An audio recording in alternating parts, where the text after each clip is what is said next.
Hi everybody, welcome back to the Moose. Let's continue on with this circle, this perpetual circle with the 1, 3, 5 contained in them. And now this time, let's again go back to the 4th string position, but let's just start working up the fretboard now, and let's just start on the 3rd string. So that 3rd string, remember, is the 3. So now we have 3, 5, 1. Again, 3, 5, 1. We work it up. We're going to stay again thinking about the third string now in this 2nd string position. Now we have the 5, 1, 3, 5, 1, 3. Now coming up to the bar position, we have the 1, 3, 5 starting on the middle string. Okay, starting on the 3rd string. Now, going back to the board,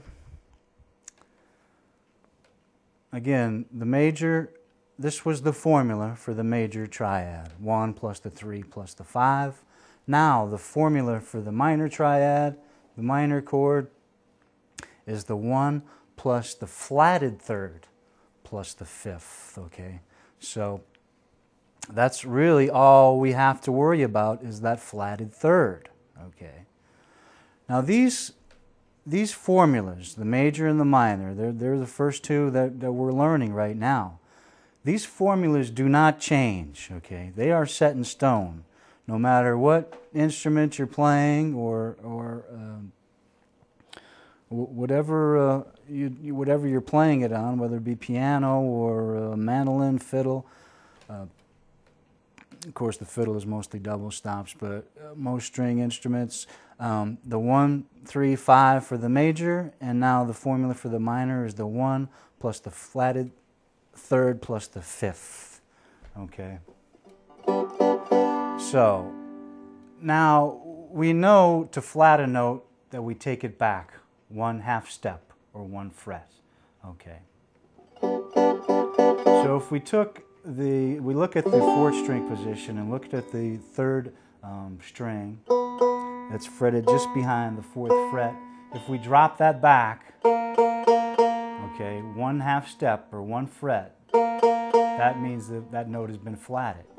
Now this is going to make this really easy by learning this method. Again, we know that that's the 1, 3, 5, okay? So now all we have to do to form our minor chords is flat the 3rd, okay? We know where the 3rd is. It's right there. 1, 3, 5, 3. That's our 3rd. We flat it. Now we have a minor chord, okay? And if you look at, that's a closed position minor chord, okay?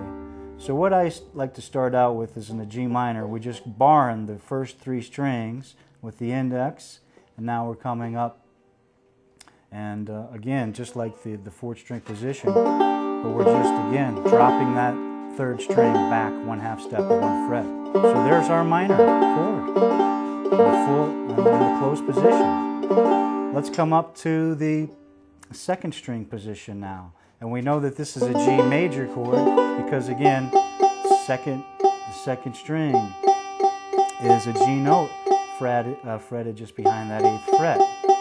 So now we know this 2nd string position. We have 3, 5, 1.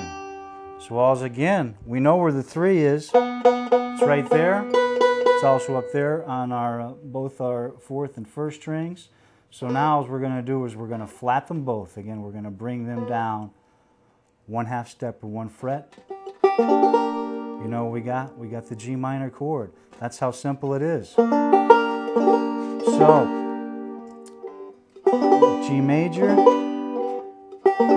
G minor. And what this is I'm fretting the 4th string just behind the 8th fret with my middle finger, the 3rd string just behind the 7th fret with my index, the 2nd string just behind the 8th fret with my ring finger, and the 1st string fretted just behind the 8th fret with my pinky. Okay, so our root isn't changing, only that 3rd degree is changing. Major, minor, major, minor. Okay, let's work our way up to the bar position, our next one, which is all we have. That's all we've been working with, is these three chord formations. Again, we have the 5, we have the 5, 1, and the 3. It's really hot today. I'm sweating. It's the leaves are all changing, and it must be 90 degrees out today. It's pretty crazy. Again, we have the 5, the 1, and the 3 in that position. So again, to form our minor, we're just going to drop back that third. We know where the third is. It's right there. Drop it back. We have another G minor chord. And for that bar position in the G minor chord, again, we have the 4th string fretted just behind the 12th fret, with the middle of my left hand, and now the 3rd string is fretted just behind the 12th fret with the ring of my left hand, and now the 2nd string is fretted just behind the 11th fret. There's our flatted 3rd, and now with the pinky on the 12th fret and the 1st string, we have our minor chord.